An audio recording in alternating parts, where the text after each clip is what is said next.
আসসালামু আলাইকুম রহমতুল্লাহ। আসসালামু আলাইকুম রহমতুল্লাহ। আল্লাহু আকবার।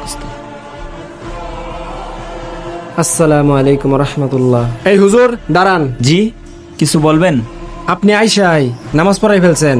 নামাজের সময় হয়েছে, তাই নামাজে দাঁড়াই গেছি। আপনি বিকালবেলা আমার সাথে দেখা করবেন। আসসালামু আলাইকুম।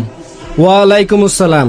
আইনে নতুন হুজুর, আইসা কই একটু খোঁজ খবর নিবান যে মসজিদের সভাপতি কেডা। খোঁজ খবর না নিয়ে আইসা আপনি নামাজটা পড়াই ফেললেন। ওই তো আমি আসছি, আসার পরে দেখি যে জামাতের সময় হয়ে গেছে, এর জন্য নামাজটা পড়াই ফেলছি। নামাজের টাইম যতই হোক নামাজ পড়াইতে পারবেন না, কারণ হচ্ছে আমার জন্য একটু অপেক্ষা করবেন। আমার বেশি লেট হয় না, এই 5-7 মিনিট লেট হয়, একটু অপেক্ষা করেন 5-7 মিনিট। ঠিক আছে, জানেন? ঠিক আছে, রইলাম। আসসালামু আলাইকুম। ওয়ালাইকুম আসসালাম। যান। 5 মিনিট লেট। হুজুর নামাজ পড়ার, নামাজের সময় হয়ে গেছে। আরে নামাজের তো টাইম হয়েছে না, ঘড়িতে দেখতেছেন না কয়টা বাজে? টাইম হয়েছে না মানে? মোবাইলে তোরা 5 মিনিট বেশি, ঘড়িতে তো আধা ঘন্টা স্লো। আরে হুজুর, নামাজের সময় তোর 5 মিনিট বেশি হয়ে গেছে। দেখছেন 5 মিনিট ওভার হয়ে গেছে, নামাজ পড়ান। এই মসজিদের ঘড়িতে যতক্ষণ না 1:30 বাজবে ততক্ষণ নামাজ পড়ানো হবে না। ঘড়িতে সময় হলে নামাজ পড়াবো।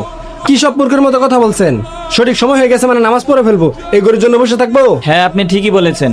সময় হয়ে গিয়েছে মানে নামাজ পড়িয়ে ফেলবো, এই নষ্ট ঘড়ির জন্য অপেক্ষা করব না। কিন্তু প্রতিদিন নামাজের সময় হওয়ার পরেও কেন 5-10 মিনিট আপনার জন্য অপেক্ষা করতে হবে? সময় হয়ে যাবে, আমরা নামাজ পড়াই ফেলবো। কোনো মানুষের জন্য আমরা অপেক্ষা করব না। আপনারা সবাই কি বলেন? হ্যাঁ হুজুর, ঠিক কথাই বলছে। আজকের পরে থেকে কে আসলো কে না আসলো এটা দেখার বিষয় না, নামাজের সময় হয়ে যাবে, আমরা নামাজ শুরু করে দিব।